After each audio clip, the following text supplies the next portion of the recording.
Why Mariupol is so important to Russia's plan. Mariupol has become the most heavily bombed and damaged city in Ukraine's war with Russia, having suffered the brunt of sustained Russian attacks. It is key to Moscow's military campaign in Ukraine. But why? There are four main reasons why taking the port city would be such a strategic win for Russia, and a major blow for Ukraine. 1. Securing a land corridor between Crimea and Donbas. Geographically, the city of Mariupol occupies only a tiny area on the map, but it now stands obstinately in the way of Russian forces who have burst out of the Crimean Peninsula. They are pushing northeast to try to link up with their comrades and Ukrainian separatist allies in the Donbas region of eastern Ukraine. General Sir Richard Barons, former commander of UK Joint Forces Command, says capturing Mariupol is vital to Russia's war effort. When the Russians feel they have successfully concluded that battle, they will have completed a land bridge from Russia to Crimea, and they will see this as a major strategic success. If Mariupol was seized, Russia would also end up with full control of more than 80% of Ukraine's Black Sea coastline, cutting off its maritime trade and further isolating it from the world. By holding out against advancing forces for the past 3 weeks, the defending Ukrainians have managed to preoccupy a large number of Russian troops. But that failure by Russia to secure a rapid capture of the city has prompted Russian commanders to resort to a 21st century version of medieval siege tactics. They have pummeled Mariupol with artillery, rockets, and missiles, damaging or destroying over 90% of the city.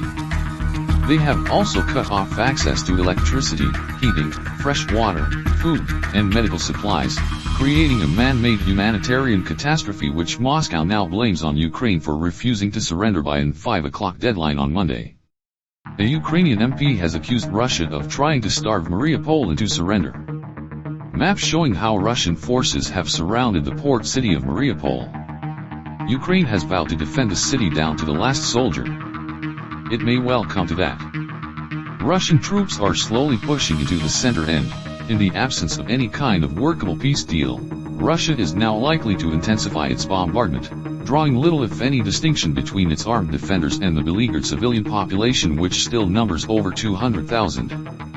If, and when, Russia takes full control of Mariupol, this will free up close to 6,000 of its troops, organized into 1,000 strong battalion tactical groups, to then go and reinforce other Russian fronts around Ukraine.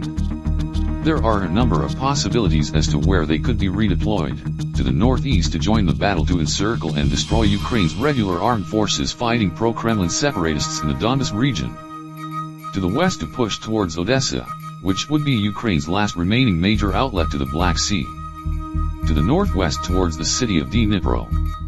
2. Strangling Ukraine's economy. Mariupol has long been a strategically important port on the Sea of Azov, part of the Black Sea. With its deep berths, it is the biggest port in the Azov Sea region and home to a major iron and steel works.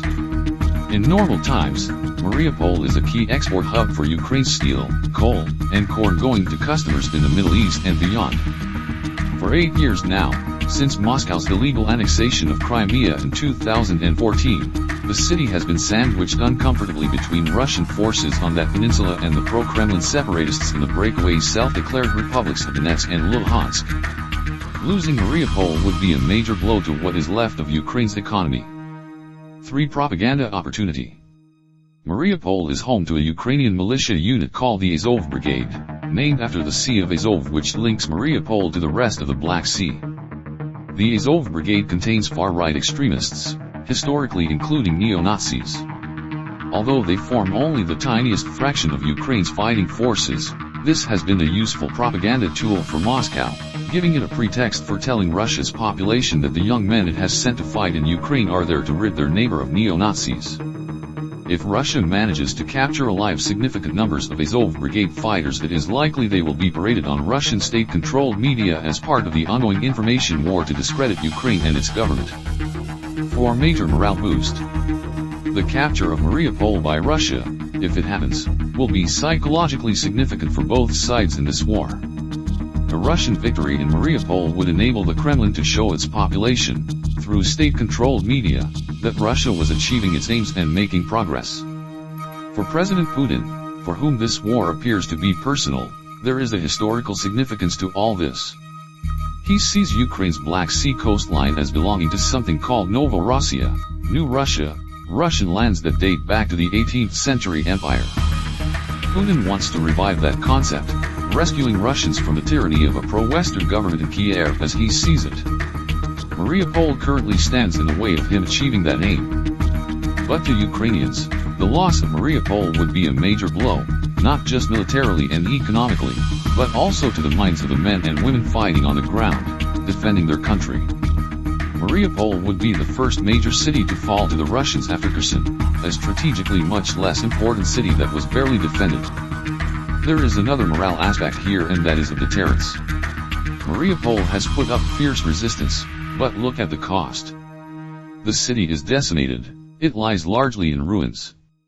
It will go down in history alongside Grozny and Aleppo, places that Russia eventually bombed and shelled into submission, reducing them to rubble.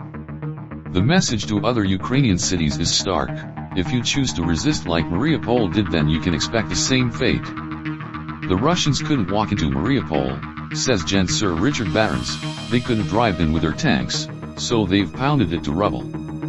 And that's what we should expect to see anywhere else that really matters to them.